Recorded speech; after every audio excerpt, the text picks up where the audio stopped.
What do we actually want for our rivers and streams? We want to be, I guess it comes down to the basic need or a basic relationship, restoration of our relationships with the awa.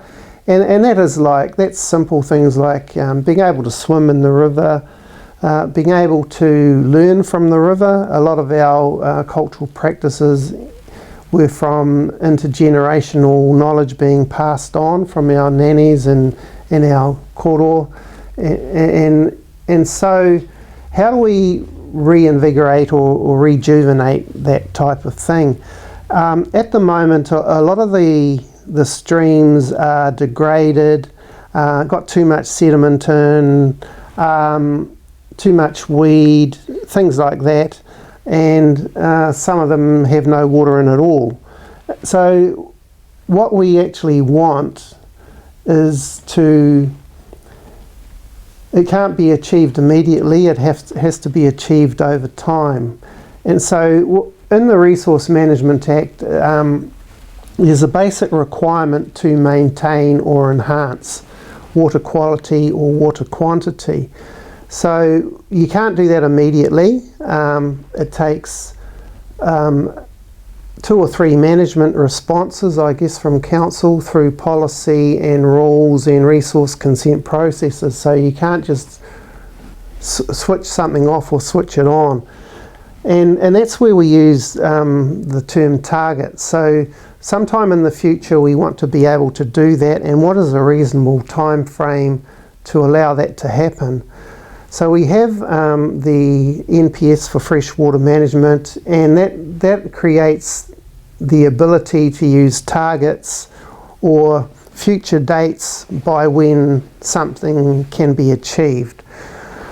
So there's a couple of things we can do here. One of them is through the gradual elevation of minimum flow, so that more water is left in our awa, or more water is left in the aquifer, so that the springs that feed into our rivers are flowing again.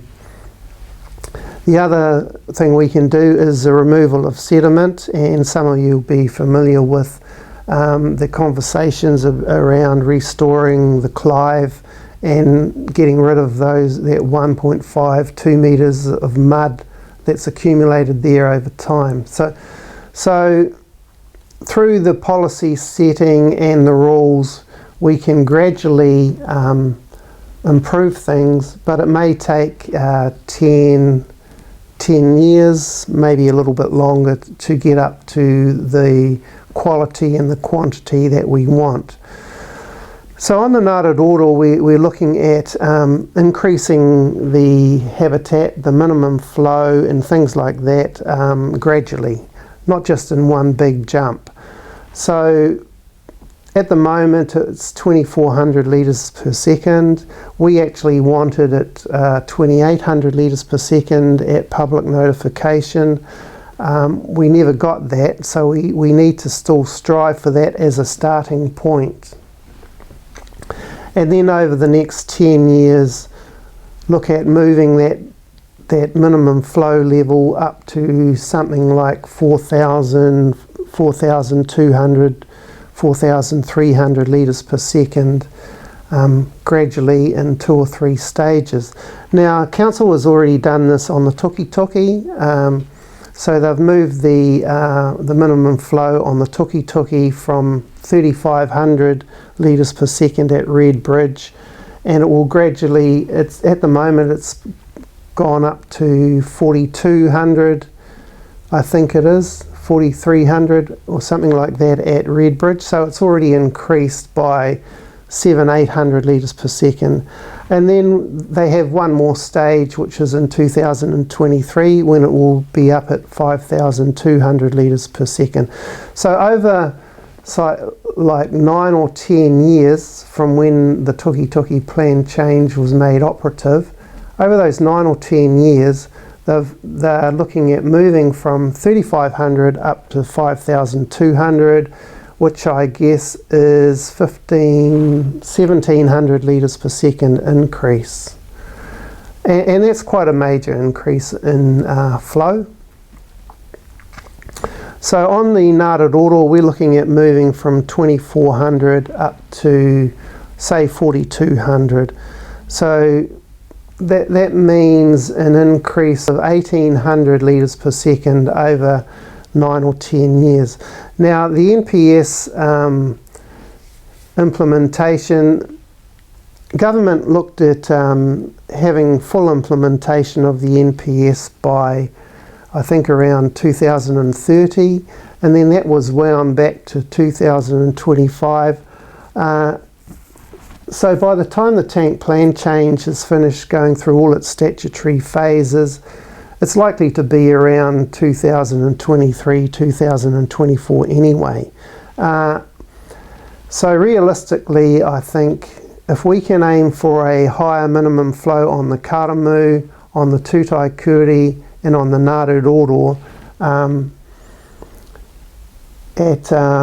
when the plan becomes operative, that would be the first stage. If we can look for a jump in minimum flows on those 3 main rivers, we'll then, after that, have another 2 stages of increase in flow. How we reconcile that with the allocation regime is another point. I will leave that to another little soundbite, but basically it's the current regime, allocation regime, means that it can't be done under the current regime. We have to come up with another allocation methodology. At the moment the Council's looking at actual or reasonable use, actual and reasonable use, which isn't based on any scientific type thing. The Tuki used a habitat model, habitat provision, and that created leverage to gradually raise the minimum flow up to 90% of in-stream habitat for a range of fish species.